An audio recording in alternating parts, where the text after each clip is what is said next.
ሰጥቷለሁ ኢየሱስ ያደርገውና ያስተምረው ዘንድ የጀመረው ቀጣይ የቤተ ክርስቲያን ስራ ምን አልኩኝ? ኢየሱስ ኢየሱስ ያደርገውና ያስተምረው ዘንድ ምን ያለው የጀመረው የጀመረው ደግሞ ማንም ያስቀጥለው ርዕሱ ማን ያለው ቤተ ክርስቲያን አካሉ የምታስቀጥለው ያ ስራ እሱን በሚደርስ እናያለንና ሁለት የመጽሐፍ ቅዱስ ክፍል ከሉቃስ ወንጌል ምዕራፍ 1 እና የሐዋርያት ሥራ ምዕራፍ 1 ላይ ያለውን መቅድሙን ብቻ አይተን በሱ ላይ እንነጋገራለን ማለት ነው። የሐዋርያት ሥራ ምዕራፍ 1 ከ1 እስከ 3 ላይ ያለው እግዚአብሔር ቃል እንዲህ ይላል። ቴዎፍሎስ ሆይ ኢየሱስ ለማድረግና ለማስተማር የጀመረውን ሁሉ ቀደም ባለው መጽሐፍ ጽፌልሃለሁ። ከትርጉሙ ነው እያነበብኩ ያለሁት።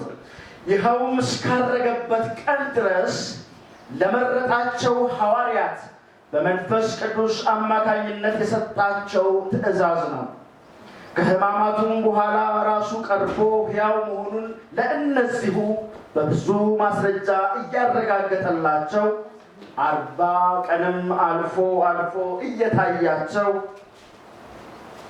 እየተገለጠላቸው ስለ እግዚአብሔር መንግሥት ነገራቸው ይላል። የመጀመሪያው የሉቃስ ወንጌል ከ1 እስከ 3። ሁለተኛው ደግሞ ይሄ ያነበብኩት አሁን የሐዋርያት ሥራ ነው። ይቅርታ ሐዋርያት 1 ከ1 እስከ 3 ነው። ሉቃስ ላይ ደግሞ ከ1 እስከ 4 ያለውን ላንብብ። በእኛ መካከል ስለተፈጸሙት ነገሮች ብዙዎች ታሪኩን የተቻላቸውን ያህል ፈጽመውት ይገኛል። ይኸውም ታሪክ ከመጀመሪያው አንስቶ የዓይን ምስክሮችና የቃሉ አገልጋዮች የነበሩት ያስተላለፉልን ነው። ክቡር ቴዎፍሎስ ሆይ እኔም በበኩሌ ሁሉን ከመሰረቱ በጥንቃቄ ከመረጥኩ በኋላ ታሪክን ቅደም ተከተሉን በጠበቀ ሁኔታ ልጽፍልህ መልካም ሆኖ ታየኝ። ይህንንም የማደርገው የተማርከው ነገር እውነተኛ መሆኑን እንድታውቅ ነው ይላል። እግዚአብሔር የተባረከ ይሁን። ያነበብኩት የመጽሐፍ ቅዱስ ክፍል ከሉቃስ 1 ምዕራፍ 1 ከ1 እስከ 4 እና የሐዋርያት ሥራ ምዕራፍ 1 ከቁጥር 1 እስከ 3 ያለውን ነው። እነዚህ ሁለት መጽሐፎች የተጻፉት በሉቃስ እንደሆነ እንግዲህ ከአንድም በሌላም በምናየው ክፍል ውስጥ መረዳት እንችላለን። ትንሽ የተወሰነ ባክግራውንድ እንዲሆነን ያህል በሉቃስ የተጻፉት እነዚህ ሁለት የመጽሐፍ መቅድሞች በአዲስ ኪዳን ውስጥ እጅግ የላቀ የሥነ ጽሑፍ ጥበብ የታየባቸው ናቸው። የሉቃስ ወንጌልና የሐዋርያት ሥራ ጸሐፊ ሉቃስ እንደሆነ ቀጠል በምናየው ክፍል መረዳት እንችላለን። ይሄ ጸሐፊ ማን ነበረ ለሚለው ከዚሁ ከመጽሐፍ ክፍል ለማየት ያህል በቆላስይስ ምዕራፍ 4 ቁጥር 14 ላይ ጳውሎስ ሐኪሙ ይለዋል። የተወደደው ሐኪም ሉቃስ ብሎ ይጠራዋል። በዚህ ክፍል ላይ ይሄ ጸሐፊ ሉቃስ የተባለው ሰው አሕዛብ እንደሆነ ከአይሁድ ወገንም እንዳልነበረ አብዛኞቹ የመጽሐፍ ቅዱስ ተማሪዎች ይስማማሉ። ለዚህ ደግሞ እንደ ምክንያት የሚያነሱት የመጽሐፍ ቅዱስ ክፍል አላቸው። ሐዋርያው ጳውሎስ በሉቃስ ምዕራፍ 4 ከቁጥር 10 እስከ 14 ላይ በጠቀሰው ክፍሉ ላይ አብረውት የነበሩት ሰዎች ሲዘረዝር ስማቸው ሲያስቀምጥ ለሰላምታ ማለት ነው። ጳውሎስ አብረውት ያሉትን ሲዘረዝር መጀመሪያ ከመገረዝ ወገን የሆኑትን ወይም አይሁድን ይዘረዝራቸዋል። በመቀጠልም ሉቃስን ጨምሮ ሁለተኛውን ቡድን ይዘረዝራል። ይህም ሉቃስ አይሁዳዊ እንዳልነበረ ይገልጻል ወይም ያስረዳል ብለው ይተነትናሉ። ይሄ ሉቃስ እንግዲህ ከአይሁድ ወገን ያልነበረ ግን ከአሕዛብ ወገን የነበረ ሉቃስንም ሲጽፍ አድሬስ ሲያደርግ ይህንን መልእክት ተደራሽ የሚያደርገው እነኚሁን ወገኖች እንደሆነ እነሱን ታሳቢ ባደረገ መልኩ መልእክቱን ይጽፍ እንደነበረ ለመረዳት ይቻላል። በሌላ በኩል ይህ ሰው ደግሞ የሐዋርያው ጳውሎስ በተልእኮአዊ አገልግሎት ውስጥ ታማኝ ወዳጅ፣ የቅርብ ወዳጅ እንደነበረ መጽሐፍ ቅዱሳችን ይነግረናል። በሁለተኛ ጢሞቴዎስ ምዕራፍ 4 ቁጥር 11 ላይ በመከራው ቀን በፈተናው ቀን ለመሞት ትንሽ በቀረው ሰዓት ላይ ይህንን መጽሐፍ በጻፈበት ጊዜ አንድ ነገር ተናግሯል ጳውሎስ። ብቸኝነት የተሰማው ጊዜ ነው። ፈተና ውስጥ ነው። እስር ላይ ነው። ሞት ይጠብቀዋል። የመጨረሻዋ የሞት ጽዋ የሚቀበልበት ከመድረሱ ከጥቂት ጊዜ በፊት የጻፈው ነው እና ሉቃስ ብቻ ከኔ ጋር ነበረ ብሎ ይጽፋል በምልክቱ ላይ። እንግዲህ ይሄ ሰው ከጳውሎስ ጋር የነበረ አብሮ የተጓዘ ሐዋርያት ውስጥ ያደረጉትን በአይን ያዩ የአይን ምስክር የነበሩትን ሰዎች ከነሱ በሁለተኝነት ደረጃ መልእክትን ተቀብሎ ያስተላለፈ ሰው ነው። ይሄን መልእክት ደግሞ ለመጻፍ ሉቃስንም ሲጽፍ ሐዋርያት መጽሐፍንም ሲጽፍ እንዲያነሳሳው በቂ ምክንያቶች አሉ። በሉቃስ 1:1-4 መሰረት ልክ እንደተገለጸው ቀደም ማለት ነው እርግጠኝነትን ለመስጠት ቴዎፍሎስ ለተባለ ለዚህ ለሮማዊ ሰው የተከበረ ሰው ነው፣ ባለስልጣን ነው። ቀደም ብሎ ወንጌል የደረሰው የእግዚአብሔርን ቃል እውነት የሰማ ነገር ግን ገና በልጅነት ወራት ከዳነ ብዙ ያልቆየበት ጊዜ ስለነበረና በዚያን ሰሞን ደግሞ እንደምታውቁት ክርስቶስ ኢየሱስን ትንሣኤ ለመቃወም አልተነሳም የሚል ሩመር በአይሁዳውያን መካከል በሮማውያን ዘንድ ሐሰተኞች ተነስተው በገንዘብ የተገዙ ሰዎች ትንሣኤውን እሱን ሊያራክሱ ተሰርቋል እንጂ አልተነሳም የሚል ሩመር ከተማውን፣ መንደሩን፣ ሀገሩን ሁሉ ሞልቶት ስለነበረ ይሄ ሰው ደግሞ በቅርብ ወደ ጌታ የመጣ የከበረ ሰው ክርስቶስን የሚያውቅ ዳግም የተወለደ ቢሆንም ግን ሉቃስ ለዚህ ሰው እርግጠኝነቱን የኢየሱስን ትንሣኤ ዳግም መነሳቱን አስረግጦ እንዲይዝና እምነቱን እንዲያጸና ለማረጋገጥ ሲል ይሄ ተነሳሽነት እንዲጽፍ ምክንያት ሆኖታል። ቴዎፍሎስ ሆይ ወንጌል አሜን። ቴዎፍሎስ መጽሐፍ የተጻፈለት ሰው እሱን ነግሬያቸዋለሁ። ነገር ግን ወሬዎችና የተለያዩ ታሪኮች በበዙበት ዓለም ውስጥ በማስረጃ ላይ የተደገፈ ጽኑ መሰረት ያስፈልገው ስለነበረ በዚህ ምክንያት እርግጠኝነትን ለመስጠት ሲል ጽፏል። ሁለተኛው ሁለንተናዊውን ወንጌል ለመከላከል ሲል ጽፏል። ሉቃስ ኢየሱስ የአይሁድ መሲህ ብቻ ሳይሆን የሰው ዘር ሁሉ አዳኝ መሆኑን ለማሳየት ተነስቶ ነበር። ያገለገላቸው ሰዎች ክርስቶስ ኢየሱስን ይጠቅሳል፣ ያወራቸዋል፣ አድምቆ ፊተኛ አድርጎ ያወራዋል። ክርስቶስ በነበረበት ሰዓት በምድር በተመላለሰበት ጊዜ ሴቶችን አድሬስ ያደርግ ነበር፣ ድሆችን አድሬስ ያደርግ ነበር፣ ሳምራውያን ጋር ይሄድ ነበር። አሕዛብን በማቀፍ የተከናወነውን የኢየሱስን አገልግሎት ለማሳየት በዚህ ምክንያት ተነሳሽነቱን አግኝተዋል። ማን? ሉቃስ መጽሐፉን ሲጽፈው። ሌላው የመንፈስ ቅዱስን ስራ መንፈስ ቅዱስ በክርስቶስ ሕይወት ውስጥ ያደርግ የነበረው ገና በማርያም ማህፀን ያ መንፈስ ቅዱስ መጥቶ እንዴት እንደጸለለ ውልደቱን እንኳን ሳይቀር በዝርዝርና በዲቴል ያስቀመጠው ይሄ ጸሐፊው ሉቃስ ነው።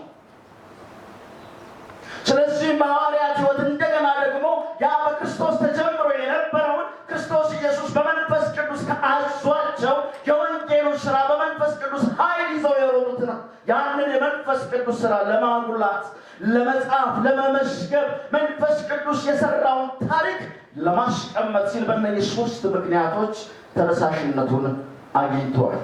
ይሄ ሰው መቼ ዳግም እንደተወለደ በግልጽ መጽሐፉ አያሳየንም። ለምሳሌ ጳውሎስን በዛ በደማስቆ መንገድ ላይ ክርስቶስ ኢየሱስ እንዴት እንደተገናኘው እናውቃለን፣ ተቀምጦልናል። ጴጥሮስን ደግሞ በዛ በገሊላ ባህር አካባቢ ላይ ጌታ ኢየሱስ እንደተገናኘውና ልደቱን እንዳገኘ ወደ ጌታ መምጣቱን መጽሐፍ ያሳየናል። ሉቃስ በየትኛው ጊዜና በየትኛው አጋጣሚ ወደዚህ እምነት ወደዚህ ሕይወት እንደመጣ መጽሐፉ ባያሳየንም ነገር ግን አክቲቭ ሆኖ ከሐዋርያቶች ጋር አብሮ ወጥቶ ሲገባ የነበረበትን ክፍል ለመረዳት እንችላለን። መፈጥነው እንግዲህ ከሰዓት አንጻር ነው፣ ጥቂት ልበላችሁ ብዬ ነው። ወደ ዋና መልዕክት ይመጣል ነው። ስለዚህ የሰው ሉቃስ ማለት ነው ቅድም እንዳልኳችሁ የሁለተኛው ትውልድ አማኝ ነው ማለት የአይን ምስክር ያልነበረ ክርስቶስ ኢየሱስ ወጥቶ በገባበት ዘመን እንደ ሌሎቹ ደቀ መዛሙርት አብሮ ወጥቶ ያልገባ ሰው ነው። ይሄን የመሰከረው ራሱ ነው፣ ራሱ የገለጠው በሉቃስ 1:2 ላይ ከመጀመሪያው ጀምሮ የአይን ምስክሮች እንዳልነበረ ያምናል። ቃሉን የተቀበለው ደግሞ ከነበሩት ሰዎች ማለት በአይናቸው ካዩት ከኢየሱስ እግር ስር ወጥተው ከገቡት ከነሱ መልእክቱ ወስዶ እንደጻፈ ይናገራል። በሐዋርያት ሥራ 16:10 ላይ ከሐዋርያው ጳውሎስ ጋር ጢሮአስ በምትገኘው ስፍራ ላይ ሉቃስ ጳውሎስን በዛ ጆይን እንዳደረገው በ50 እስከ 51 ባለው ዓመተ ምህረት ገደማ እንደተቀላቀለው ይጠቁመናል። ቀድሞውኑ አማኝ ነበር ወይስ ደግሞ በጢሮአስ በጳውሎስ ስብከት የተለወጠ የሚለውን ቃል ባይታወቅም ንቁ ተልኮ የመጀመሪያው ግን ነቅቶ የወንጌል ስራ አብሮ ማህበርተኛ ሆኖ መሄድ የጀመረበት ስፍራ ግን ጥሮአዳ በምትባለው ስፍራ ላይ ነው። ሉቃስ ትውፊቶች ደግሞ እንዲህ ይላሉ። የቀድሞ የቤተ ክርስቲያን ትውፊቶች ሉቃስ የአንጾኪያ ሰው እንደነበረ ይጠቁማሉ። አንጾኪያ ለአሕዛብ ክርስትና ትልቅ ማዕከል የነበረችና እና በቤተ ክርስቲያን ታሪክ መጀመሪያ አካባቢ እዚያው ሳይለወጥ አልቀረም። እዛ አካባቢ ላይ ነው አንጾኪያ ነው ዳግም ልደት ያገኘው የሚሉ ደግሞ ትውፊቶችም አሉ። እሱ አይጠቅመንም። አሁን ዞሮ ዞሮ ወደ መልእክቱ እንሄዳለን። መልእክታችን ምንድነው? ቤተ ክርስቲያን ክርስቶስ ኢየሱስ ያደርገውና ያስተምረው ዘንድ የጀመረው የተጀመረ ግን ያላለቀ ስራ በማን የተጀመረ? እስቲ በኢየሱስ በሉ። በክርስቶስ ኢየሱስ የተጀመረ ያልተጠናቀቀ ያላለቀ ክርስቶስ ኢየሱስ ሞቶ በመነሳቱና አድርጎ በመሄዱ ያላቆመ ስራ ማለት ነው።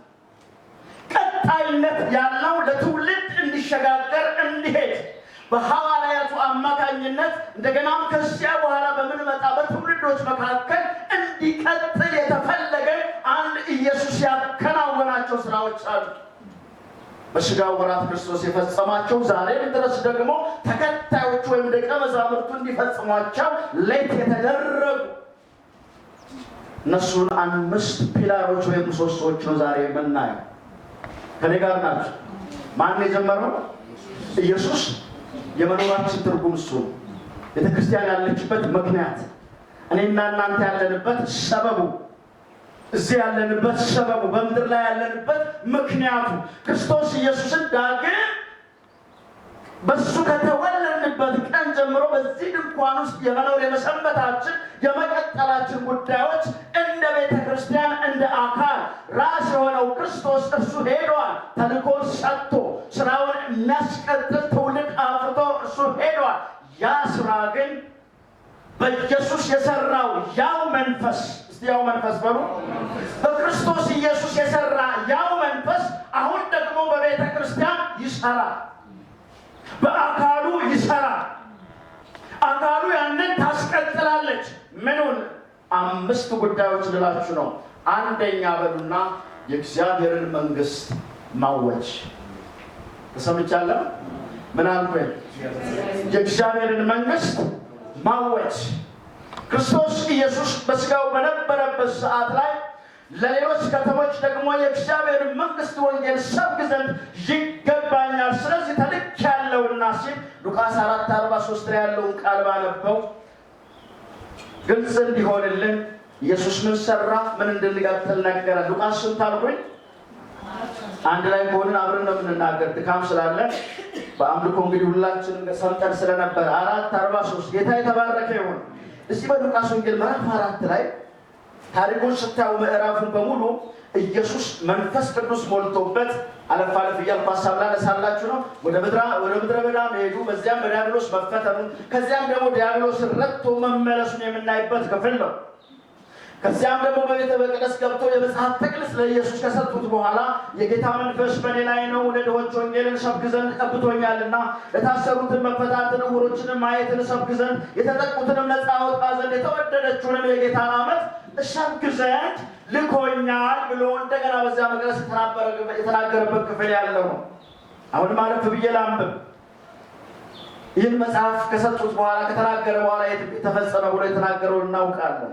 ከዚያ ወረድ ሲል እንደገና በምኩራብም ተነስቶ ወደ ስምዖን ቤት ገባ። የስምዖንም አማት በብርቱ ንዳድ ታማ ስለነበረ እርሷም ለመኑት። ኢየሱስ እንዴት እንደፈወሳት እንዳዳናት ይሄ ክፍል ያወራልናል። ይሄ ብቻ አይደለም። ዝቅትሉ ፀሐይን በገባ ጊዜ በልዩ ልዩ ደዌ የተያዙ በሽተኞችን ሁሉ ወደ እርሱ አመጧቸው። እርሱም በእያንዳንዳቸው ላይ እጁን ጭኖ ፈወሳቸው።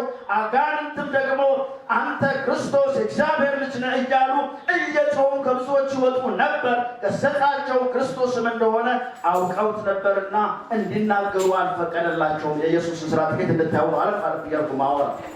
ይፈውስ ነበር፣ አጋንንት ያስወጣ ነበር። የተጠቁትን በአጋንንት የተጠቁትን ሁሉ ኢየሱስ ነፃ ያወጣ ነበር። ይሄ ግርግር ፈጠረ። ይሄ ሰዎችን ሰበሰበ በክርስቶስ ኢየሱስ ባለበት ሰፈር ላይ ማለት ነው። በጸባም ጊዜ አሁን የምፈልገው እዚህ ላይ ነው። በጸባም ጊዜ ወጥቶ ወደ ምድረ በዳ ሄደ። ሕዝቡም ይፈልጉት ነበረ። ወደ እርሱም መጡ። ከእርሱም ተለይቶ እንዳይሄድ ሊከለክሉት ወደዱ። ከዛ መንደር ኢየሱስ እንዳይሄድ፣ ከከተማቸው እንዳይርቅ። ለምን? ያደረገ የነበረውን አይተናል አይደል? ይፈውሳል ኢየሱስ፣ ያድናል ኢየሱስ፣ ከአጋንንት እስራት ነፃ ያወጣል ኢየሱስ። የእግዚአብሔርን መንግስት ይሰብካል ኢየሱስ። አዳኝነቱን አሳይቷል። በግልጥ ለድሃ አደጎች የሚያደርገው ለታመሙት መፍትሄ ሲሆን ነፃ ሲያወጣ ስላዩት አትሂድ፣ ከመንደራችን አትውጣ፣ በዚህ ክረም ከእኛ ጋር ሁን የሚል መልእክት መጣለት። ከለከሉት ነው የሚለው እንዳሄድ። አንተማ ልትሄድ አይገባህም። እሱ ግን እስቲ ግን በሉ ስለዚህ ተልክ ያለውና ስለምን ለሌሎች ከተሞች ደግሞ የእግዚአብሔርን መንግስት ወንጌል ሰብክ ዘንድ ይገባኛል። ምንም በእንግድነት የሞቀ ቢሆንም ምቹ ሁኔታ ቢሆንም ዌልከሚንግ ፌስ በዛ ባለበት መንደር ላይ ተቃውሞ ባይኖርም አጀቡ ቢበዛ በዚያ ስፍራ የሰራውን ሰርቶ ግን ከተልእኮ አንጻር ኢየሱስ አይስትም። የመጣበትን ዓላማ ስለሚያውቅ ደግሞ ወደ ሌላ ከተማ ሄድ ዘንድ ምን ይለኛል? ይገባኛል። የመጣሁበት ተልእኮ እሱን ወንጌልን ለሁሉ ማድረስ ነውና ወዳልደረሰው መሄድ ነው። ልቡ ያዘነብላል ኢየሱስ። እዚህ እያወራ እዚህ እየፈወሰ እዚህ እያዳነ ደግሞ ሌላ መንደር ላይ ያለ ችግረኛውን ያያል፣ ያልዳነውን ያያል፣ የታሰረውን ያያል፣ በጠላት ግዞት ስር ያለውን ያያል። ያንን ለማዳን ለማስጣል እግሮቹ ይፈጥናሉ። በዚህ መካከል ግን ነው አትሂድ ቢባልም ቢመችም ግርግሩ ተቀባይነቱ በዚያ ስፍራ ላይ ከፍ ያለ ቢሆንም ተልእኮዬ ከዚህም ያልፋል። ስለዚህ እሄድ ዘንድ ይገባኛል፣ አመጣጤ ለዚህ ተልእኮ ነውና ይላል። እንግዲህ ክርስቶስ ኢየሱስ አንድ ስፍራ ላይ ተረጋግቶ አልተቀመጠም። ኢየሱስ የመጣበትን ዋናውን ተልእኮ የምስራቹን ቃል ወንጌሉን ለመስበክ ወደሚሄድበት ሁሉ ይንቀሳቀስ ስለነበረ አሁን እንግዲህ ለእኛ የተተወው ለሐዋርያቱ ያኔ የተተወው አሁን ላለችውም ለአካሉ። አሁን ኢየሱስ በአካል የለም፣ ራስ የሆነው ክርስቶስ የለም። ነገር ግን እጁ ማነች? ቤተክርስቲያን በርስቴ እግሩ ማነች? ቤተክርስቲያን አካሉ እኔና እናንተ ነን፣ የክርስቶስ አካል። ክርስቶስ መሄድ ወደ ወደደበት ወደ ፈለገበት መሄድ ሲፈልግ፣ መዳሰስ ሲፈልግ፣ ማዳን ሲፈልግ፣ ወንጌል መስበክ ሲፈልግ አንደበቱ አሁን አካሉ ናት፣ እኔና እናንተ ነን። ይሄ ስራ እንዲቀጥል ይፈልጋል ማለት ነው። ይሄ ስራ ግን የሚሰራው በምንድን ነው ካላችሁ፣ በእኛ ጥበብ በእኛ እውቀት ሳይሆን ክርስቶስ ኢየሱስ ላይ የነበረው ያ መንፈስ መጽሐፍ ሲናገር እግዚአብሔር ኢየሱስን በመንፈስ ቅዱስ ኃይል ምን አለው ይላል? ቀባው ይላል። ሲቀባው ብሎ ያ የተቀባው ኢየሱስ ነው በየመንደሩ እየሄደ ይፈውስ የነበረው፣ ወንጌልን ሰብክ የነበረው። ዛሬም ቤተ ክርስቲያን ሐዋርያቱ በመንፈስ ቅዱስ ሲታዘዙ በዚያው መንፈስ ኢየሱስ ላይ በነበረው በዚያው መንፈስ ወንጌልን እንዲሰብኩ ለፍጥረት የምስራቹን ቃል እንዲናገሩ ስለ እግዚአብሔር መንግስት እንዲያውጁ ተልከዋል። ይሄ እግዚአብሔር መንግስት የማወጅ ስራ የሚቀጥል ስራ ነው ማለት ነው። ጌታ የተባረከ ይሁን። የማን መንግስት? እቺ መንግስት ስትባል የሆነ ቴሪቶሪ እንዳታስቡ። አሁን እንደምናውቀው የሆነ መሬታዊ ክልል ግዛት እንደሚባለው እንደዛ እንዳታስቡ። ይልቁንም እቺ የእግዚአብሔር መንግስት የእግዚአብሔር አገዛዝ ናት። እስቲ አገዛዝ በሉ። የእግዚአብሔር ምን አገዛዝ? የእግዚአብሔር አገዛዝ ናት። የእግዚአብሔር መንግስት ማለት የእግዚአብሔር ፈቃድ የእግዚአብሔር ፈቃድ በሰማይ እንዳለው ሁሉ እንዲሁ በምድር ላይ አሁን በዚህ ዓለም ላይ የሚገዛው የዓለም ገዥ ማን ነው? ዲያብሎስ ነው። የሰው መንግስት አለ፣ የሰው ስርዓት አለ። ያቺ የእግዚአብሔር መንግስት ግን በአካል ሳትገለጥ ክርስቶስ በሰው ውስጥ ሬል አድርጎ ገዢ ሆኖ በሰው ውስጥ ክርስቶስ ተገልጦ ሰው የሚገዛበት አገዛዝ። እግዚአብሔር የተባረከ ይሁን።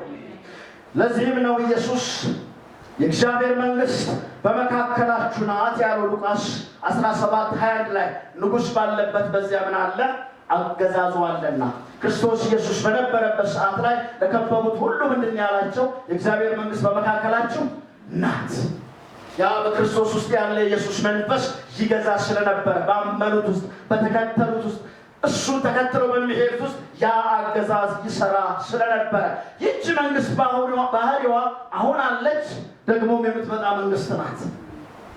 አሁን ምን አለች አልኩኝ? አሁን አለች፣ ደግሞ ምን ትላለች? ትመጣለች። ጌታ ኢየሱስ ክርስቶስ አጋንንት ሲያስወጣ በሽተኞችን ሲፈውስና ወንጌልን ሲሰብክ መንግስቱ መጀመሩን አብስሯል። እኔ በእግዚአብሔር ጣት አጋንንትን የማስወጣ ከሆነ እግዚአብሔር መንግስት በመካከላችሁ ናት። የእግዚአብሔር መንግስት ስለመግዛቱ ስለመኖሯ ምልክቱ በሽተኞችን ይፈውስ ነበር። ይሄ አንድ ስልጣን ያለው አንድ ኦቶሪቲ በጨለማው ዓለም ውስጥ ሰይጣን ጠርፍሮ አስሮ በያዘው ዓለም ውስጥ ያ የእግዚአብሔር መንፈስ ገዢ ሆኖ ፔኔትሬት አድርጎ አልፎ ሲሰራ ድዌዎችን ሲፈውስ አጋንንትን ሲያስወጣ ታያላችሁ። ስለዚህ መንግስቱ አሁን አለች ማለት በስራው ትገለጣለች። ደግሞ አሁን በቤተ ክርስቲያን በእኔና በእናንተ ህይወት ውስጥ የእግዚአብሔር መንግስት ትገለጣለች። ጌታ የተባረከ ይሁን። የእግዚአብሔር መንግስት ወደ እናንተ ደርሳለች እያለ ኢየሱስ የሚያወራው በዚህ ምክንያት ነው። በስራው መንግስቱ ይታያል። ገና ደግሞ የምትመጣና ስንል መንግስቱ አሁን በመንፈሳዊ ሁኔታ ብትጀምርም ፍጻሜዋን የምታገኘው ክርስቶስ ዳግም ሲመጣ ነው። ጌታ የተባረከ ይሁን። ያኔ ኃጢአት፣ ሞትና ሰይጣን ፈጽመው ይጠፋሉ። የእግዚአብሔርም አገዛዝ በዓለም ሁሉ በግልጽ ይታያል ማለት ነው። አሁን በአካል በማይታይበት ሁኔታ በአካሉ በቤተ ክርስቲያን ውስጥ ሆኖ እግዚአብሔር በመንፈሱ አማካኝነት የእግዚአብሔር መንግስት ስራ ተገልጣ በስራው እየታየች በስራው እየተገለጠች እንደምናየው ሁሉ ይህቺ መንግስት ይህቺ በአካል ውስጥ አድራ በስውር የምትሰራ የእግዚአብሔር መንግስት አሰራ ክርስቶስ ሲመጣ ግን ያኔ በግልጥነት መንግስቱ ይታያል። የእግዚአብሔር መንግስት በግልጽ ይሰራል ማለት ነው። የዚህ መንግስት ባህሪውን ስታዩ የእግዚአብሔር መንግስት ባህሪ ስታዩ መሪዎች አሉት። ከዓለም መሪ ፈጽሞ የተለየ መሪዎች ያሉት ነው የእግዚአብሔር መንግስት። በዚህ ዓለም ኃያላን የሆኑ ምን ይላሉ? ይከብራሉ። በኢየሱስ መንግስት ውስጥ ግን ትሑታን እነሱ ብፁዓን ይባላሉ። ጌታ ይባረክ። በዚህ ዓለም መንግስት ውስጥ በዚህ ዓለም ስርዓት ውስጥ ያለች መንግስት ኃያል የሆነ የበረተመ አበርሃን የያዘ እሱ ገዢ ሆኖ ይኖራል፣ እየገዛ ይኖራል። የእግዚአብሔር መንግስት አገዛዝ ግን ከዚህ የተገላቢጦሽ ናት። በዚህ ዓለም የሚገዙት ይወደሳሉ። አቅም ስላላቸው፣ ጉልበት ስላላቸው፣ ከኃይላቸው ብዛት የተነሳ ሳይወደድም በግድም ይሁን በምን ተሞግሰው ይኖራሉ። በመንግስቱ ግን በእግዚአብሔር መንግስት ግን የሚያገለግሉት ባሪያ የሚሆኑት የሚሰደዱት መከራን የሚቀበሉት እነሱ ሃሌሉያ ክብራቸው መጨረሻ ይገለጣል። ዛሬ ውርደታቸው ነው የሚታየው። ዛሬ መከራቸው ነው የሚታየው። ዛሬ ፈተናቸው ነው የሚታየው። እግዚአብሔር አምላክ የተባረከ ይሁን። ኢየሱስ በተራራው ስብከቱ ላይ እንደገለጸው ጽድቅን የሚራቡ ብፁዓን ናቸው አለና የእግዚአብሔር መንግስት ለነማን ነው? የእግዚአብሔር መንግስት ጽድቅ የሚራብባት መንግስት ናት። እስቲ ጽድቅ በሉ። እውነት፣ ፍትህ፣ ትክክለኛነት የሚራብባት የሚጠሙባት መንግስት ናት። ጌታ የተባረከ ይሁን። ስለዚህ ይህ መንግስት ደግሞ እንዴት ይወረሳል ስንል በመንፈሳዊ ልደት እንጂ በስጋ ዝርያ ወይም በጎሳ ማንነት የምንወርሰው መንግስት አይደለም። በዳግም ልደት ገብተናል። ጌታ ይባረክ። ኢየሱስን በማግኘታችን ገብተናል። አይሁድ የእግዚአብሔር መንግስት የአብርሃም ዘር ብቻ በመሆናቸው ዘው ብለው እንደሚገቡ ያስቡ እንደነበረ እናውቃለን። ኢየሱስ ግን ሆኖ አላስቆማቸው። ዳግመኛ ካልተወለዳችሁ በስተቀር የእግዚአብሔር መንግስት ልትወርስ አትችልም አለ። ዮሐንስ ወንጌል ምዕራፍ 3 ላይ እንደተጻፈው ማለት ነው ለኒቆዲሞስ ዳግም መወለድ ያስፈልገዋል። የዚህ መንግስት ሜምበር ለመሆን፣ የመንግስቱ ባለቤት ለመሆን፣ የመንግስቱ ወራሽ ለመሆን ዳግመኛ ልደት ያስፈልጋል። ስለዚህ እዚህ መንግስት ውስጥ የገባ ነው በማንነታችን በዘራችን ወይ በያዝነው ጎሳ ሳይሆን ኢየሱስን የህይወታችን ጌታና ዳኝ የተቀበልለት የዚህ መንግስት ባለቤት ሆነናል። ጌታ የተባረከ ይሁን። ስለዚህ ይሄ መንግስት በእኛ ውስጥ ይገዛል ማለት ነው። ይሄ መንግስት በእኛ ውስጥ ይሰለጥናል ማለት ነው። የተቀበልነው ጌታ የመንግስቱ አሰራር እኛን አውጥቶ ያስገባናል። እግዚአብሔር የተባረከ ይሁን። ይህ መንግስት ባህሪው ሌላው የጽድቅ የሰላምና የደስታ መንግስት ነው። ቅድም ፊልጵስዩስ 4:4 ላይ ማንም ላይ ፒተር አንብቦልን ነበር። እሱ ዝም ብሎ ማንም ላይ ሊሰለጥን አይደለም። የእግዚአብሔር ደስታ በዚህ መንግስት ውስጥ ላሉ ነው። እኔ ጋር ናችሁ። በዚህ መንግስቱ ስላሉ ናችሁ። በጌታ ደስ ይበላችሁ። ደግሜ ይላለው ደስ ይበላችሁ፣ ደህንነታችሁ ለሰው ሁሉ ይታወቅ ይልና በነገር ሁሉ እንዳንጨነቅ አውርቶ አእምሮን የሚያልፍ እግዚአብሔር ሰላም ልባችሁንና ሐሳባችሁን በክርስቶስ ኢየሱስ ያቺ መንግስት ናት። ምንም ይሁን በዙሪያ ያለው ምንም ይሁን የሚያስጨንቅ ምንም ተርሞይል የበዛ ይሁን ጨለማው የቱንም ያህል የከፋ ይሁን የዛች መንግስት ባህሪ ግን ሰላም አላት። በውስጧ ምን አላት? ደስታ አላት። አይታይም ለሰው። ሰበቡ ቤትህ አይደለም። ሰበቡ የሆነ ነገር መከናወኑ አይደለም። ሰበቡ ምድራዊ ነገር አይደለም፣ ቁስ አይደለም። ግን አይታየም። ችግሮች ባሉበት ሁኔታ ውስጥ ግን የዛ መንግስት ባህሪ በእኛ ውስጥ ይገለጣል። የሚያስጨንቅ ነገር እያለ መከራው ፈተናው እያለ የልብ ደስታ ውስጣችን ያለ የሚሰማ አንድ ሰላም ዓለም ሊሰጠው የማይችለው ግን የማን የሆነ የእግዚአብሔር መንግስት የሆነ ሰላም ከመንግስቱ ባህሪ እኔነት የሆነ ሊመለጥ መንግስቱ በውስጣችን ወደኛ የሚሸተው ያ የእግዚአብሔር ሰላም በዚያ መንግስት ውስጥ አለ። ማን ያውቀዋል? እሱን እኛ እናውቀዋለን። ዓለሙ ግን ሊያውቀው አይችልም። ጌታ ይባረክ። የመንግስቱ ባህሪ አንዱ ምንም በሌለበት ጭው ባለ ምድረ በዳ ውስጥ ዝም ብሎ ደስ መሰኘት። ሰላም እኮ ደጁ የለውም። ሰላም ጌታ የተባረከው ደጁ ሰላም የለውም። ግን ያ የእግዚአብሔር ሰላም ለእኛ ምን ይሆነናል? ውስጣችንን ያሳርፈዋል። ይሄ የማይታይ የመንግስት አሰራር፣ የሰማያዊ መንግስት አሰራር። ዝም ብሎ ከመሬት ተነስቶ ደስ ይለኛል ማለት አይቻልም። እዚያ ሊሆን አይችልም። ሰላም የሚባለው ነገር እውነተኛው ሰላምና እረፍት ያለው በዚህ መንግስት ውስጥ ነው። ጌታ የተባረከ ይሁን። የዚች መንግስት ባህሪዋ አንዷ ሳምንት ተነግሮን እንዳይጠፋው ነው። የሰናፍጭ ቅንጣት አይደል የምትመስል የሰናፍጭ ቅንጣት ናት ሳይዋት። እሱም ዝርዝር አልገባ ፒክቸራሊ ውስጣችን ሳምንት ላይ ውስጣችን አስቀምጦታል።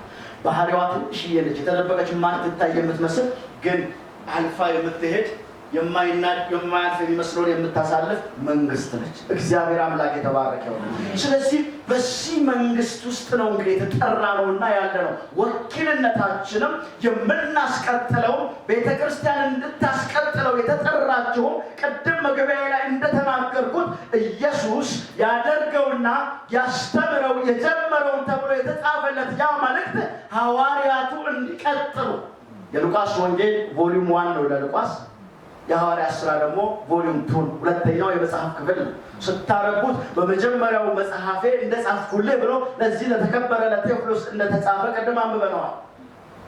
ስለዚህ መልእክቱ እንዳለ ዓላማው ሲጽፈው ራሱ የተጀመረችው የእግዚአብሔር መንግስት ሥራ የመንግስቱ ተልእኮ በኢየሱስ ተጀምሮ በሐዋርያቱ እንደሚቀጥል በሐዋርያቱ ተጀምሮ ጴጥሮስ ደግሞ በ120 መካከል ቆሞ እንደተናገረው ይህ ዛሬ እናንተ የምታዩትን አላቸው አይደል? እግዚአብሔር በኢየሱስ ክርስቶስ በመንፈሱ ምን አደረገው? አፈሰሰው። በነቢያቱ እንደተናገረው ይሄ አለና እሱ ደግሞ ሲያረጋግጥ ለእናንተና ለልጆቻችሁ ለልጅ ልጆቻችሁ ጌታ አምላክ በሩቅ ለሚጠራቸው ጭምር እኛንም እያየ በመንፈስ እግዚአብሔር ይባላል። ስለዚህ መንፈሳዊ ዓለም ክርስትና በኢየሱስ ተጀምሮ ክርስትና በሐዋርያቱ እንዲቀጥል እግር ኖሮት እጅ ኖሮት አንደበት ኖሮት ደግሞ እስካሁን ድረስ በቤተ ክርስቲያን በመንፈስ ቅዱስ ኃይል እየቀጠለ ያለ ተልእኮን የያዘ ግልጽ የሆነ መልእክት ያለው ግልጽ የሆነ አድራሻ ያለው የመኖራችን ምክንያቱና ሰበቡ በግልጽ የተቀመጠልን ጉዳይ የእግዚአብሔር መንግስት። ከዚህ ውጭ ክርስቲያን የምትቀጥልበት ዓላማ የእግዚአብሔር መንግስት ፕሮግራም ማድረግ ነው፣ ማወጅ፣ ስለ እግዚአብሔር መንግስት መንገር ነው። ይሄን የረፍት ምንጭ፣ ይሄን የሰላም ምንጭ፣ ይሄን የደስታ ምንጭ ክርስቶስ በሚመጣበት ጊዜ በግልጥነት የምትታየዋን መንግስት አሁን ግን በአካል ውስጥ እየታየች እርኩስ መንፈስን የምታስወጣ የምትሰለጥን መጽሐፍ እንዲህ ይላል፣ እግዚአብሔር ዙፋኑ በሰማይ መንግስቱስ ሁሉን አሁን እየገዛች ትኖራለች ቤተክርስቲያን። በዚህ ጉልበት ውስጥ ነው ቤተክርስቲያን ተጠራችሁ ያለችው ማለት ነው። እንዴት ወተን እየገባን አለን? የእግዚአብሔር መንግስት የማወጅ አቅሙስ አለ ወይ? ለምን አቅም አጣ? ለምን ጉልበት አጣ? ለምን ስለ እግዚአብሔር መንግስት የማውራት ፓሽኑ ከልባችን ጠፋ? ዝንባሌያችን ያ ተንደስያችን ኢየሱስ ከበባ ውስጥ እንኳን ሆኖ ኑርልን ቅርልን እዚህ ሁንልን እየተባለ ከተልእኮ አንፃር ደግሞ ሌላ ያልተደረሰ ይላል። እንዲህ ያለው ልብ አለው ኢየሱስ፣ እንዲህ ያለው መሻት አለ፣ እንዲህ ያለው ሩጫ ውስጥ ይገባል ኢየሱስ። የሚታየው ነገር ቢኖር ያ ተልእኮ ሚሻ ያደረገው የመጣበትን ዓላማ ስተዋው ወገኖቼ ይሄ ዓላማ ሊመለስ ይገባል። ወደ ልባችን ወደ ጓዳችን ይመለስ። ተልኳችን ጥሪያችን እንድናስቀጥል ቤተክርስቲያን ያለችበት ዓላማ አንድና አንድ ነው። የእግዚአብሔር መንግስት ማወጅ፣ ይህችን መንግስት መናገር፣ ይህችን መንግስት ዲክሌር ማድረግ። ይሄ ሰላም ሌሎችን እንዲያገኝ፣ ይሄ እረፍት ሌሎችን እንዲያገኝ፣ ይሄ ደስታ ሌሎችን እንዲያገኝ እግዚአብሔር የተባረከ ይሁን። እንዲህ አይነት ልብ ስላላቸው ሰዎች ቀናል። እንዲሁ በመካከላችን እንኳን በሄዱበት ወንጌል የሚናገሩ የእግዚአብሔር መንግስት ወንጌል ልቡ ያላቸው ስለ ዘመዶቻቸው የሚገዷቸው በሩቅ ስላሉ በከተማ በገጠር ስላሉ ሸክም ያላቸው ሰዎች ሳይቀናሉ በእውነት መታደል ነው። በመጨረሻው ዘመን እግሮቻቸው እንደ ከዋክብት የሚደምቁ እነሱ ናቸው እንጂ በየመድረኩ ላይ እየዘለሉ በየመድረኩ በየምናምኑ ስለዚህ ምድራዊ ነገር ያለ ተልእኮ ውጪ የሆነ ነገር ጧት ማታ ያራገቡ ሰዎች አሉ። የእግዚአብሔር መንግስት በሰይጣን እስራት ውስጥ ያሉትን ለማላቀቅ ነፃ ለማውጣት ይሄንን መንግስት የሚያውጅ የሚናገር ልብ ያላቸው ሸክም ያላቸው የሚገዳቸው ስለ ወገናቸው በቤት በቀያቸው በመንደራቸው ስላለ ልባቸው የሚከብድባቸው ሰዎች ሊሄዱ የሚናፍቁ የሚጸልዩ ለሰው የሚቃተቱ ሰበብ ፈልገው ስለ እግዚአብሔር መንግስት ለማውራት ልባቸው ላይ የሚከብድ ሰዎች ምንኛ የታደሉ ናቸው። ዓላማ ያሳቱ ስፍራ ያለቀቁ ጌታም ከሰማይ ሳያቸው እስራኤል እየሰሩ ነው የሚለው እነሱን ለወንጌል የሚሮጡ እግሮች፣ ስለ ወንጌል የሚከፈቱ አንደበቶች፣ ስለ እግዚአብሔር ጽድቅ የሚያወሩ መንግስቱን በድፍረት ለማወጅ ጾምን የሚይዙ የሚጸልዩ ጊዜ ወስደው ተጨንቀው ተጠበው የሚል ልብ ያላቸው ሸክም ያላቸው ታስሮ በመከራ ውስጥ በፈተና ውስጥ ርዛቱን ጥማቱን መከራውን ሁሉ ስደቱን ሁሉ ዘረዘረና እኔ ግን አለ ሐዋርያው የሚከብድ ልቤ ላይ ያለ ሸክም የአብያተ ክርስቲያናት ጉዳይ ነው ማለት የሰው ጉዳይ እንዴት ሆኖ ቢሆን ወንጌሉን ይዘው እየቀጠሉ ይሆን ወድቀው ይሆን? እግዚአብሔር ይመልሰው። የመንግስቱን ልብ ይስጣል። የመንግስቱን ልብ ይስጣል። የእግዚአብሔር መንግስት ልባችን ላይ ይክፈት። የተጠራንለት መንግስት ዓላማውን እንድናውቅ እግዚአብሔር እይታችንን ይክፈተው። ወገኖች ልቦናችንን እግዚአብሔር ያብራው። አንድ መንግስት ውስጥ ገብተናል። ዳግም በመወለዳችን የእግዚአብሔር መንግስት ውስጥ ኢየሱስ የጀመረውን ያንን ስራ ለማስቀጠል ተጠርተናል። እግዚአብሔር ልቦናችንን ያብራ። ጸሎታችንን ይፈውስ። ዝማሬያችንን ይፈውስ። ወገኖች መውጣት ስንገባ ስንወጣ በቢሮ በመንደር በየትም ስፍራ ከልባችን የእግዚአብሔር መንግስት ነገር አይጥፋ። ይሄ ተልእኮ በልባችን ካለ እዛ ውስጥ ክብራችን አለ፣ እዛ ውስጥ ህይወታችን አለ። ጌታ የተባረከ ይሁን። ሁለተኛው የጠፉትን መፈለግ የጠፉትን መፈለግና ማዳን። የኢየሱስ ተልእኮ የጠፉትን የማዳን ተልእኮ ነበር። የሰው ልጅ አለ ኢየሱስ አጠር አድርጌ እናገራለሁ። ልባችሁ ውስጥ እንግዲህ የላችሁ ከዚህ የሚመጣ መልክ የለም። የሰው ልጅ አለ ኢየሱስ የጠፋውን በሉ ሊፈልግና ሊያድን መጥቷል። ምን ሊፈልግ መጥቷል? የጠፋውን ሊፈልግና ሊያድን። ኢየሱስ ልቡ ይጮህበታል። ከሐዋርያት መካከል ከ12ቱ መካከል ሆኖ በማይኬድ መንገድ ይሄዳል። አይሁዳውያን ከሳምራውያን ጋር አይተባበሩ። ስለዚህ መንገዳቸው ሩቅ ነው። በሳምራውያን መንገድ አልፎ መሄድ በዛ በወቅቱ በነበረው በዛ ማህበረሰብ ዘንድ ጥጁፍነት ነው። አያስኬድም። በዚያ መንገድ ላይ ግን ልብ ውስጥ አንዲት ሴት አየ ኢየሱስ። አንዲት ምስኪን ሴት ሰው ያገለላት በጠራራ ፀሐይ ተደብቃ። ምክንያቱም ሰው በጠራራ ፀሐይ በቤቱ ነው። ፀሐይ ሽሽ ሁሉ በቤቱ በጥራው ባለበት ሰዓት ላይ ያንን አሳቻ ሰዓት ጠብቃ ውሃ ልትቀዳ የምትሄድ ሰው ያገለላትና የገባትን ያችን ሴት ኢየሱስ እዚህ በሞቀ ነጋገር መካከል ሆኖ ያያታል። በመንፈሱ በማይኬድ መንገድ ሄዶ ከዚያች ከወንዝ ውሃ ጠጪ የሚላል ተልእኮ የማይስት ጌታ ምንም አጀብ ቢበዛ ምንም እኮ በቃ ምን ልበላችሁ ያለበት ስፍራ የሞቀ ስፍራ ነው። ወደ ሌላ የሚያስገድ አይደለም። ግን ከተልእኮ አንጻር ልቡ ደግሞ የማይኬድበት መንገድ ቢሆንም ባይመረጥም ባይደገፍም ግን አንድ ምስኪን አይቷል ልትድን የሚገባት የሆነ ልትላቀቀው የሚገባት ሰው የገፋት ሴት እሷን ሊያድን ኢየሱስ በልቡ አየና አቀናው። ያችን ሴት እንዴት አድርጎ እንዳዳናት እናውቃለን። ሐዋርያቱ ደቀ መዛሙርቱ ሄደው ምግብ ፍለጋ ዞሮ ሲመጡ እሱ ጉዳዩን ጨረሰ፣ ቢዝነሱን ጨረሰ። ተርቦ ሊሆን ይችላል። ምግብ ይዘው መጡ። ብላት የተራበ መሰላቸው ይላል። እሱ ግን ምን አለ ኢየሱስ? የእግዚአብሔርን አለ የላከኝን ፍቅር እሱ ነው ምግብ ያለ። ጌታ ልባችንን ይፈውሰው። ይሄ ልባችን ላይ ያለ ሙቀት መሻታችንን እግዚአብሔር ቴርሞሜትሩን ያስተካክለው። ትዋርድ በቃ ወደ ወንጌል ወደ ሰው ልብ ጌታን ወደ የእግዚአብሔር ልብ ያለው እዛ ጋር ነው። ልቡ ያለው የክርስቶስ ልቡ ያለው ኃይሉን የሚለቀቀው እዛ ሰፈር ነው።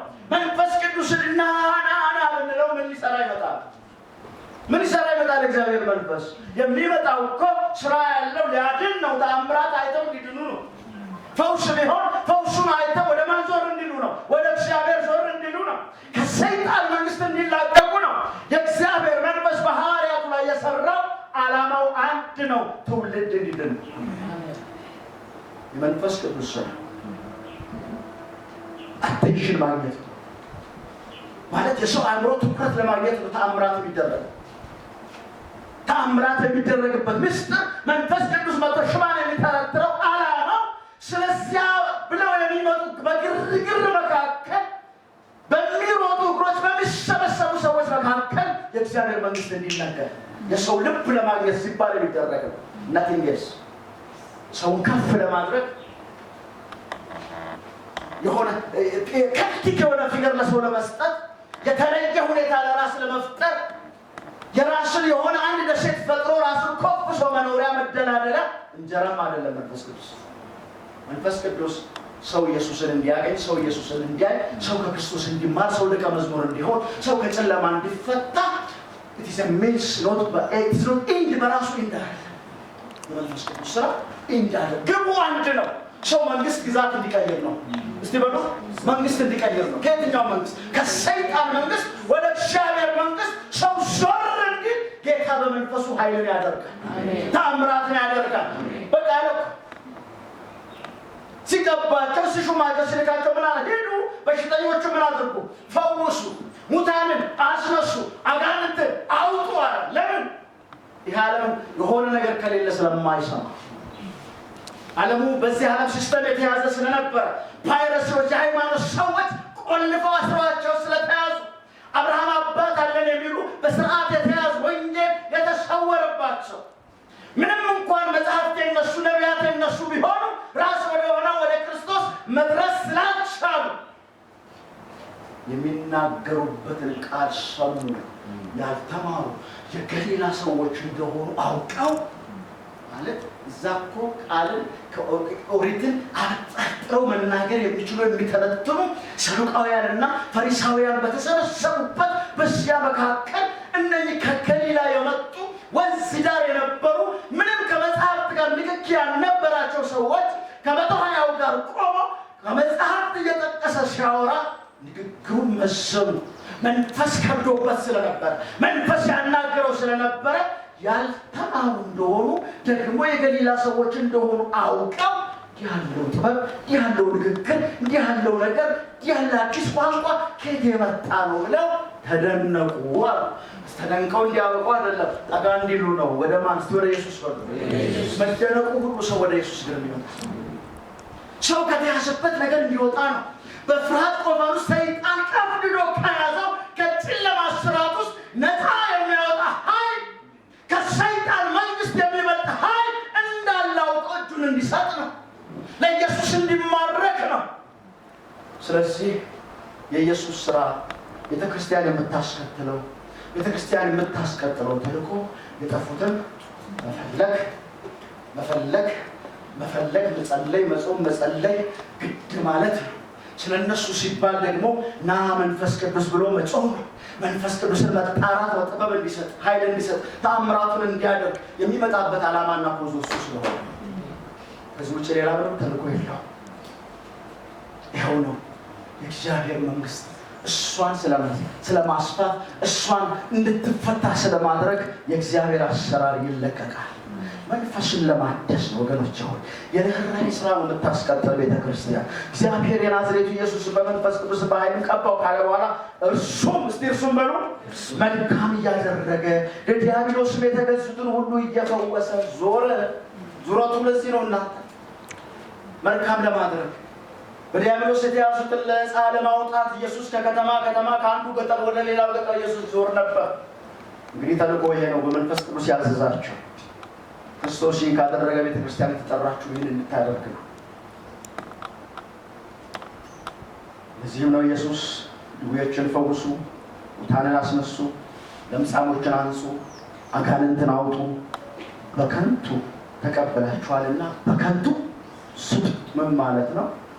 ምንም ሜሪት ስለተማርክ ካልተጫነብህም ገንዘብ ከፍለህ እንደዚህ መሆን ተመኝተህም አይደለም። በከንቱ ማለት በነፃ ነው ሜሪት። እንዲሁ እግዚአብሔር ያ አንዱ መንፈስ እንደወደደ ያካፍለዋል እንደሚል እሱ ለራሱ ዓላማ እንዳካፈለው እንደዚያ ትንቢት መናገር ቢሆን በነፃ ተቀብለኸዋል። መፈወስ ቢሆን በነፃ ተቀብለኸዋል። ብቻ ዋቴቨር የትኛው መንፈሳዊ ነገር በነፃ ተቀብለኸዋልና አንተ በነፃ ማለት ስጥ እንጂ it's not a business። የንግድ ጉዳይ፣ የማትረፊያ ጉዳይ፣ የመጠቀሚያ ጉዳይ አይደለም። ለዚያማ እግዚአብሔርን ተስፋ አድርገነው ቢሆን ኖሮ አለ መከራ የበላ ሰው ስለ ወንጌል እዛና እዛ የሆነ ሰው ከሰው ሁሉ ይልቅ ምስኪን እግዚአብሔር ለየትኛው ለዚህ ለሚጠፋው ነገር ለዚህ ለሚጠፋው ፀሐይ በታች ለሆነው ነገር ከወደ ድክመታችን ይሄ ሁሉ ዋጋ መክፈላችን ከሰው ሁሉ ይልቅ ነው። ብድራት አይተን ነው። ሃሌሉያ። ምን አይተን ነው? ሌላ ብድራት አይተን ነው የምትመጣ እግዚአብሔር ለምርጦቹ የሚሰጠው እንደ ስራው የሚለው እሱ ነው። ሽልማት ነው። በጌታ ቀን ሁሉ እንደ ስራው የሚሰለፍበት ስለ ሽልማት የሚያወራው ነው። ስለሱ ነው። የእግዚአብሔር ስጦታ ክርስቶስን ሰዎች እንዲያገኙ በማድረግ ውስጥ ትርፋችን በሌሎች ምናም ውስጥ ነው ያለው ማለት ነው። ሂሳብ የሚወራረደው እሱ እግዚአብሔር ይርዳል።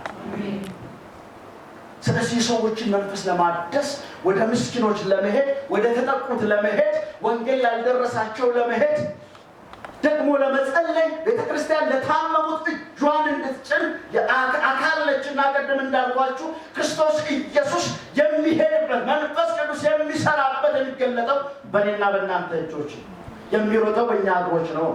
የሚናገረው በእኛ አንደበት ነው። ቤተክርስቲያን ያለችው እዛ ነው። በመንፈሱ አማካኝነት በእኛ አካል ተጠቅሞ ስራውን ይሰራል፣ ሰዎችን ያድናል።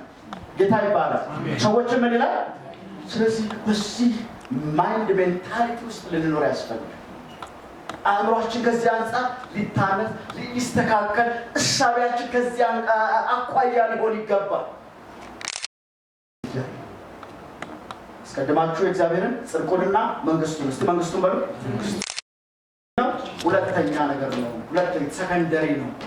ጥሪያችን ተልኳችን ኢየሱስ እንዳለው የመጀመሪያው ጉዳይ የእግዚአብሔር መንግስት ጉዳይ ኢየሱስ የሰራው እንድናስቀጥለው የተጠራንበት በዚሁ በየጊዜው የምንሰበሰብበት ሰበቡና ምክንያቱ ይሄ ነው። ይሄ ነው በሉ። እግዚአብሔር ያድርገው ልባችንን እንደዚህ አድርጎ ይስራው። ጌታ የተባረከ ይሁን። አራተኛው የዲያብሎስን ስራ ማፍረስ ነው። ነፃ የማውጣት ስራ። ክርስቶስ ኢየሱስ ነፃ ያወጣ ነበር። በሄደበት የዲያብሎስን ስራ ምን ያደርግ ነበር? ያፈርስ ነበር። ኢየሱስ ሰዎችን ከአጋንንት ስራትና ከኃጢአት ኃይል ነፃ በማውጣት በመንፈሳዊ ስልጣን ኖሯል። በዚች ምድር በሄደበት ሁሉ አጋንንትን እያስወጣ በርኩስ መንፈስ የተያዙትን ነፃ እያወጣ ነው ኢየሱስ የዞረው።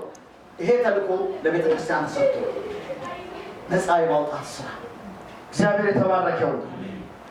መጽሐፍ በሌላ ስፍራ እግዚአብሔር ልጅ የሰይጣንን ስራ እንዲያፈርስ የዲያብሎስን ስራ እንዲያፈርስ እግዚአብሔር ልጅ ክርስቶስ ተገለጠ ይላልና ጌታ ይባረክ። የምናስቀጥለው ይሄ እንደሆነ መጽሐፍ ሲናገር ኢየሱስ ምን አለ? እባቡንና ጊንጡን ጌታ ይባረክ ተረግጡት ዘንድ በጠላትም ኃይል ሁሉ ላይ ምን ሰጠዋችሁ? ሰይጣን በእኛ እንዲረገጥ ክፉ በእኛ እንዲረገጥ ካስታውት እንድናረገው በሰይጣን ግዛት ውስጥና ስራት ውስጥ ያሉትን ነፃ እንድናወጣ ይሄ ኦቶራይዝ ተደርገናል። ቤተክርስቲያን ስልጣኑ ተሰጥቷታል ማለት ነው። ጌታ የተባረከው ማንን በዚህ ስራት ውስጥ ያሉት እግዚአብሔር ልባችንን ይፈውሰው። ብዙዎች እስራት አለ። በሰይጣን እስራት፣ በሱስ እስራት፣ በተለያየ ሰይጣን በላያቸው ላይ ባስቀመጠው በበሽታ አስሮታል፣ አንዳንዱ በሱስ አስሮታል፣ በሌብነት አስሮታል፣ በተለያየ አይነት መንገድ ሰው ሁሉ ሰይጣን አስሮታል። ይሄን ነፃ የማውጣት ስልጣን ለማን ተሰጠ? ለቤተክርስቲያን በውስጥ ለአካሉ ለሌላ ለእናንተ። አይምሯችን ከዚህ አንጻር ካልተዋጀ በስተቀር አናስቡ። ጥያቄያችን፣ ጩኸታችን ሁሌም ሌላ ነገር ነው። ልመናችን፣ መጾማችን፣ መጸለያችን ሁሉ ከፀሐይ በታች ስለሆነ ይሆንና ያበቃል። ጌታ ግን ከላይ ሳይ አረ እንዲቀጥል የምፈልገው የኔ ስራ የታለ ነው። ሉቃስ በጣም ገብቶታል። ኢየሱስ ያደርገውና ያስተምረው የጀመረውን ያለው የጨረሰው ማለት ነው። ክርስቶስ ጨርሶታል አይደል? የጨረሰው አንድ ጉዳይ ላይ ስለ ኃጢአት መስዋዕት መሆን የማስተሰሪያ ጉዳይ። ቤተክርስቲያን ለማንም ሞታ የምታድነው ሰው የላት። ይሄ ክርስቶስ ኢየሱስ ተፈጸመ ያለው የጨረሰው አንድ ጉዳይ ነው። ከዚህ ውጭ ያለው ክርስቶስ ኢየሱስ ወጥቶ በገባበት ዘመን የሰራቸው ስራዎች ሁሉ ለአካሉ ተሰጥተው ነው። በማን ኃይል? በመንፈስ ቅዱስ ኃይል ውስጥ ስንጮህ እሱ ስንጠራው ስለዛ ስራ መቀጠል ነው። ሄሎ የተግባባን ነው። ስንጮህ ስንጣራ የእግዚአብሔር መንፈስ ካልመጣ እያልን የምንጮኸው ይሄ ስራ እንዲቀጥል ነው። የመንግስቱ ወንጌል ይሰበክ እንዲታወጅ፣ በአጋንንት እስራት የተያዙ ነፃ እንዲወጡ፣ በታመሙ ላይ ትመጫን እንዲሆን በቃ ትእዛዝ ተሰጥቷል። ለቤተክርስቲያን በመንፈስ ቅዱስ አማካኝነት ምን እንዲቀጥል ተሰጥቷል። ይሄን የሚያስቀጥል ልቦናት ያለስ አሜን። ተልባችን ጥሪያችን ይሄ ከዚህ ወረደለት አመቃለው መገኘት ያለ እኛም ያላረፍ ውስጣችን ረፍ ማይለው የበላን እየጠጣን ደስ ማንሰኛው ከዚህ ወርደን ስላለን እግዚአብሔር ይመልሰን። አሜን። አቻቸው ደቀ መዝሙር አድርጓቸው አለ ኢየሱስ። ምን አድርጓቸው? ተማሪ አድርጓቸው። ባጭሩ ምን ማለት ነው? የቤተ ክርስቲያን ስራ በሌሎች ሰዎች ውስጥ የክርስቶስን ማንነት መቅረጽ ነው። ተሰምቻለሁ። ክርስቶስን የሚመስሉ ሰዎችን መፍጠር ተልኳሱ ቁርጥ ኢየሱስን የሚመስሉ ይሄ ባለፎቅ መኪና ያለው ምን ያለው ይሄ በዚህ ዓለም ነገር የሆነ በቃ የሆነ ሀብታም ማድረግ የሆነ ነገር ማድረግ እሱ አይደለም ተልኳል። እሱ ምንድነው ብለናል? ሁለተኛ ጉዳይ ሰከንደሪ ጉዳይ።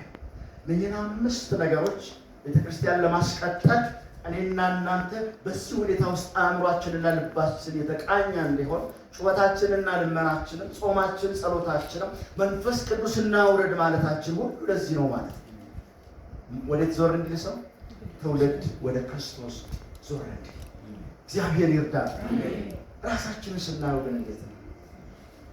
ነክቶ ሲመሽ ወጥተን ስንገባ ትንሽ የሆነ ስሜት አለን። አጠገባችን ጎረቤታችን ላለ ሰው፣ ቢሮአችን ላለ ሰው፣ መንገድ ላይ ላለ ሰው ትንሽ ውስጣችን እንዴት ይላል? ለመናገር ወንጌል ለማውራት ጽድቁን ለማውራት ያሳረፈንን ጌታ ሌላውን እንዲያሳርፍ የሚጓጓ ልብ አለን ወይ? አለን። እሱ መሻት አለን። ይጮሃል። ልባችን ይንቀለቀልብናል ወይስ ስለምን ነው የሚንቀለቀል? ምንድነው ጩኸታችን? የቱ ጋር ነው ልባችን ያለው? ምኑ ጋር ነው ልባችን ሰብሰብ የሚለው? የቱ ጋር ነው? የቱ ጋር ያለ ነው? እግዚአብሔር ይፈውሰን። አሜን። ልባችንን በመንገዱ ላይ ያድርግልን። አሜን። እነኚህን 5 ነገሮችን እንያዝ። የእግዚአብሔር መንፈስ ና ብለን የምንጮኸው ሰው ወደ ኢየሱስ እንዲሆን እግዚአብሔር መንግስት እንድትሰበክ እኛ ያገኘነውን እረፍት ሌሎች እንዲያገኙ ነው። እግዚአብሔር በዚህ ይባርክ። እግዚአብሔር ይባርከን። ወገኖቼ ሆይ በአንድም በሌላም እንክት አድርጎ የገባ የተሳሳተ ትምህርት ስላለ የሰው አእምሮ ተጠልፏል። ከዚህ ተልፏል። የተጠለፈ ትውልድ የተጠለፈ መንፈሳዊ ዓለም ያለው ጩኸቱ ለሌላ ነገር ነው፣ ለሌላ ነገር ሆኗል። እግዚአብሔር ይመልሰን። ልባችንን ይፈውሰው። ጌታ የሊዲያን ልብ ከፈተው ይላል። እናንተ በልዩነት ይከፍታል እግዚአብሔር ማለት ወርደው በዛ በባህር ዳር አካባቢ ላይ ለጳውሎስ ሲሰብኩ ብዙ ሰው አለ፣ ግን ልቧን የከፈተው ስለዚህ ሴት ነው መጽሐፉ የሚናገረው። እግዚአብሔር እኔና እናንተን ይፈታው። የልቡን እንድናውቅለት፣ የልቡን እንድንረዳለት፣ ከሱ ጋር ወተን እንድንገባ ልባችን በዚህ የተቃጠለ እንዲሆን የእግዚአብሔርን መንግስት ለማውራት የሚቃጠል ልብ ጌታ ያብዛልን። በእውነት በዚህ ባርከን እግዚአብሔር። ሌላው ይቅር፣ ሌላ ሁሉ ይቅር፣ ቅር ብሎ ይቅር። በዚህ ባርከን። ክብራችን ለዘላለም እሱ ነው። በመጨረሻው ዘመን እንደ ከዋክብት ይደምቃሉ የተባለው ስለነዚህ ሰዎች ነው። ልባቸው በእነዚህ ጉዳይ ስለሚንቀለቀልባቸው ሰዎች ገብ ስለሚሉ ሲጾሙ ሲጸልዩ ሰው ስጠኝ እያሉ የሚያነቡ ሰዎች አስመልጣ አንድ ሰው በጨለማ ይውጣ ብለው እግዚአብሔር ይፈውስ። አሜን። እግዚአብሔር ይፈውስ። አሜን። ወገኖቼ በሰጠን ዘመን እግዚአብሔር አትራፊዎች ያደርግ። አሜን። ነግደን የምናተርፍ ወንጌል እኛ ጋር መጥቶ እንዳይታሰብ የበራልን እውነት ወገኖቼ የተደበቀ የበንቅር ስር ያለ ብርሃን እንዳይሆን እንዲወጣ ብርሃናችን እንዲወጣ ጨው መሆናችን እንዲወጣ መገለጣችን በአደባባይ እንዲሆን አጋንንትን ማስወጣት ተሰጥቶን ሳለ ይሄ ኃይል ልባችን ግን ሌላ ላይ ስለሆነ ኃይል አልባ ሆነናል። ለምን? ጌታ በሌለበት ነው ጩኸቱ። ስለሌላ ስለሆነ ያለ ስራው አይመጣም። መንፈስ ቅዱስ ያለ እሱ ተግባር አይመጣም። ያስፈጽም የሚመጣው የአብን ፍቃድ ነው። መንፈስ ቅዱስ በተልእኮ ነው የሚመጣ ስራውን ሊሰራ የመንግስቱን ስራ ሊሰራ እንጂ የኔን ጓዳ ሊሰራ አይመጣም። እግዚአብሔር መንፈስ ቅዱስ በተልእኮ ይመጣል። ስለዚህ ልባችንን በመንገዳችን ላይ ያደርገው። ልባችን እሱን እንዲል ጌታ ይርዳል። እግዚአብሔር የተባረከው ይመልሰን። የሚቃጠል ልብ ይስጠን። ይስጠን ጌታ ይስጠን። ይመልሰን ወገኖች ይመልሰን። በጣም ከብዙ ክብር ስለጎደል ከብዙ ክብር የጎደልበት ነገር ስላለ እግዚአብሔር ወንጌላውያን ያደርገን በኢየሱስ ስም። ልባችን ስለ ነፍሳት በእውነት እኔ ቀናለሁ። ቀደም እንዳልኳችሁ አሉ አርበኞች አሉ ስለ ወንጌል ተፍ የሚሉ ሳይቀናሉ። ሁላችንም እንደዛ ያደርገን። አሜን። በቤታችን ስንሄድ ስንጸልይ ርዕስ ያደርገው። አሜን። የእግዚአብሔር መንግስት ጉዳይ ርዕሳችን ያደርገው። የጸሎት ርዕስ ፊተኛ ያደርገው። ቀዳሚ ያደርገው። እግዚአብሔር ቀዳሚ በእኛ ቤት ውስጥ ቀዳሚ ያደርገው። ስለ ነፍሳት መጮህ፣ ስለ ነፍሳት መማለድ፣ ስለ ወደቁት ማሰብ የርኅራኄ ልብ እግዚአብሔር ቀዳሚ በቤታችን ያደርግልን። ይህ መንፈስ ይምጣ። ልባችንን ያቃጥለው በኢየሱስ